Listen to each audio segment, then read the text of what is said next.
Depuis la mise à la retraite de la navette spatiale américaine en 2011, les États-Unis et surtout la NASA se retrouvent privés d'un accès indépendant à l'espace. Cependant, cette situation est sur le point de changer radicalement. Avec des projets comme la capsule Orion, la version habitable du cargo Dragon de SpaceX ou encore la capsule Starliner de Boeing, les projets visant à redonner son accès indépendant à l'espace aux États-Unis se concrétisent. Mais aujourd'hui, on ne va pas parler d'Orion, de Dragon ou encore de Starliner. Aujourd'hui, on va prendre 5 minutes pour parler d'une future navette spatiale, la Dream Chaser.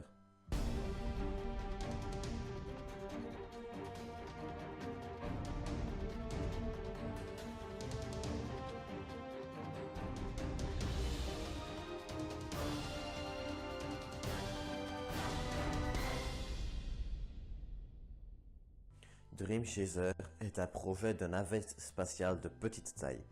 Elle fait environ un quart de la navette spatiale américaine et est développée par Sierra Nevada Corporation, dont les différentes filiales ont permis notamment la création du moteur du Spaceship One et également la mise en service de nombreux petits satellites.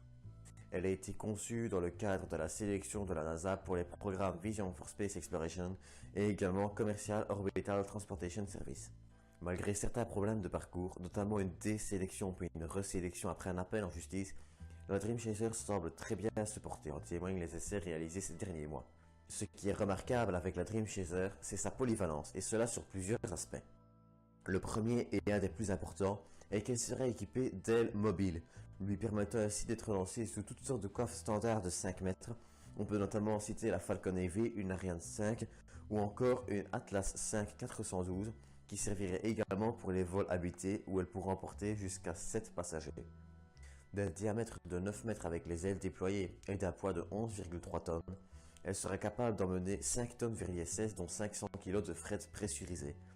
Elle serait également capable de ramener 1,75 tonnes depuis l'ISS, et c'est là qu'on va voir son avantage suivant. En effet, les moteurs de la Dream Chaser utiliseront un mélange de polybutadiène à terminaison hydroxyle et de protoxyde d'azote.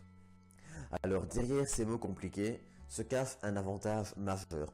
En effet, ce mélange de carburant est non toxique pour l'être humain, ce qui lui permettrait en cas d'urgence d'atterrir aussi bien dans un aéroport militaire que civil. Et pour l'anecdote, c'est la base de ce moteur qui aura servi au Spaceship One, moteur également développé par des filiales de Sierra Nevada Corporation. Et pour ce qui est de ses éventuels passagers ou de son fret, en fonction des versions lancées, la Dream Chaser ne sera pas en reste. En effet, elle disposera d'un système de siège éjectable en cas de problème au lancement ou à l'atterrissage, et elle pourra également être pilotée automatiquement sans l'aide d'un humain à bord. D'autre part, elle serait également beaucoup plus sûre que la navette de la NASA, notamment au niveau des protections thermiques où elle pourra bénéficier des progrès de ces dernières années, notamment le fait que les tuiles pourraient être remplacées par groupes et seront beaucoup plus résistantes à la chaleur de la réentrée.